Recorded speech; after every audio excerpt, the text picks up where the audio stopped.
পারস্য উপসাগরের এক কোনায় চোখে পড়বে ছোট্ট একটি দেশ, আয়তনে মাত্র 10,000 বর্গ কিলোমিটারের চেয়ে সামান্য বেশি। আয়তনের দিক থেকে বিশ্বের 90তম, বাংলাদেশের তুলনায়ও প্রায় 13 গুণ ছোট এই কাতার।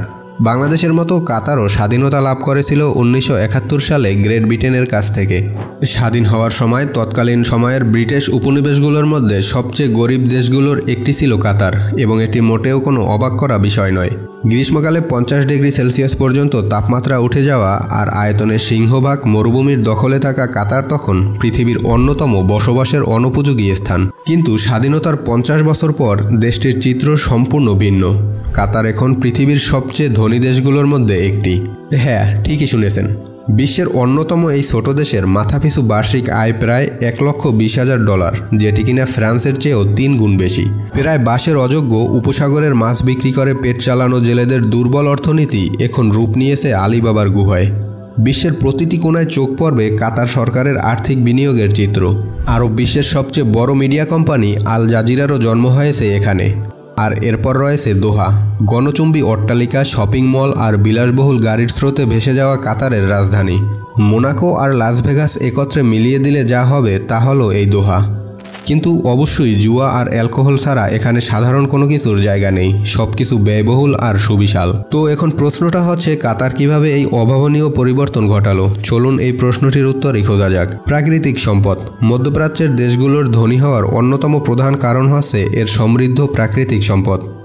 কাতারও এর ব্যতিক্রম নয়। মরুভূমির বালির নিচে লুকিয়ে থাকা বিশাল জ্বালানির ভাণ্ডারই কাতারের অর্থের যোগানদাতা। তবে কাতারের শুধু তেলই নয়, আরও একটি সম্পদ প্রচুর পরিমাণে রয়েছে, তা হলো প্রাকৃতিক গ্যাস। 1940-এর দশকে কাতারে সর্বপ্রথম তেলের খনি আবিষ্কার হয়, কিন্তু 1960-এর দশকেই তা প্রায় শূন্য হয়ে পড়ে। গরিব কাতারের ভাগ্যেরও সামান্য পরিবর্তন ঘটেছিল সে সময়, কিন্তু সেটা খুব একটা বেশি নয়। 70-এর দশকে শেল কোম্পানি দেশটির সবচেয়ে বড় সম্পদ আবিষ্কার করে, দ্য নর্থ ফিল্ড, বিশ্বের সবচেয়ে বড় প্রাকৃতিক গ্যাস ক্ষেত্র। কিন্তু তখন প্রাকৃতিক গ্যাস খুব একটা লাভজনক ব্যবসা নয়। তখনকার দিনে গ্যাস শুধুমাত্র পাইপের মাধ্যমেই সরবরাহ করা সম্ভব ছিল। আর মধ্যপ্রাচ্যের কোনায় পড়ে থাকা কাতার তখন শিল্পোন্নত দেশগুলোর চেয়ে অনেক দূরে, যেখানে এই গ্যাস ব্যবহার করা হবে। শেল কোম্পানিও তাই এদিকে আগ্রহ দেখায়নি। 1995 সাল হামদ বিন খলিফা আল খানি অভ্যুত্থানের মাধ্যমে তার বাবার কাছ থেকে ক্ষমতা কেড়ে নিলেন। তার একমাত্র লক্ষ্য এই বিশাল গ্যাস সম্পদকে কাজে লাগাতে হবে। আর আমির ঠিক তাই করলেন। গ্যাস তরলীকরণের গবেষণার উপর বিনিয়োগ করা শুরু করলেন। এর ফলে গ্যাস পরিবহনের জন্য আর পাইপের প্রয়োজন পড়বে না। তরল প্রকৃতির গ্যাস সহজেই জাহাজের মাধ্যমে রপ্তানি করা যাবে, যেমনটা করা হয় তেলের ক্ষেত্রে। তবে গ্যাস তরল করতে হলে একে কমপক্ষে -161 ডিগ্রি সেলসিয়াস তাপমাত্রায় রাখতে হবে। তাই কাতারের সামনে একটাই পথ, এই প্রযুক্তিকে আরও সহজলভ্য করে তোলা। গ্যাস তরলীকরণ প্রযুক্তিতে প্রচুর বিনিয়োগ করা শুরু হলো। আর এখন কাতার বর্তমানে বিশ্বের সর্ববৃহৎ এলএনজি রপ্তানিকারক রাষ্ট্র। কাতার এই প্রযুক্তিটিতে এতটাই বিনিয়োগ করেছে যে তারা এলএনজি এর উৎপাদন খরচ যুক্তরাষ্ট্রের তুলনায় 4 গুণ কমিয়ে নিয়ে এসেছে। অর্থাৎ বিশ্বের অন্যান্য যে কোনো দেশ 1 টন এলএনজি উৎপাদন করতে যা খরচ করে, কাতার সেই পরিমাণ খরচ করেই কম করে হলেও 4 টন জ্বালানি উৎপাদন করে। কিন্তু শুধু সম্পদ থাকলেই তো হবে না, বরং সেটার সুষ্ঠু ব্যবহার আর সঠিক বিনিয়োগের প্রয়োজন। তা না হলে কাতারের অবস্থা ভেনিজুয়েলা কিংবা অ্যাঙ্গোলার চেয়ে ভিন্ন কিছু হবে না। প্রাকৃতিক সম্পদ ছাড়াও কাতারের উন্নয়নের পিছনে আরও কিছু জিনিস রয়েছে। তার মধ্যে অন্যতম হলো বিনিয়োগ ব্যবস্থা। হামদ বিন খলিফা আল থানি ক্ষমতা গ্রহণের পর কাতারের পরিবর্তন চোখে পড়ার মতো। তার 18 বছরের শাসনামলে কাতারের জনসংখ্যা বেড়েছে 5 গুণ, একই সাথে পরিণত হয়েছে গ্রহের সবচেয়ে ধনী রাষ্ট্রে। তাই সাবেক আমির নিজের কাজের জন্য গর্ব করতেই পারে। জ্বালানি সম্পদ কাজে লাগিয়ে প্রচুর আয় করেছে কাতার, কিন্তু এই অর্থে ব্যয় হচ্ছে কোথায়?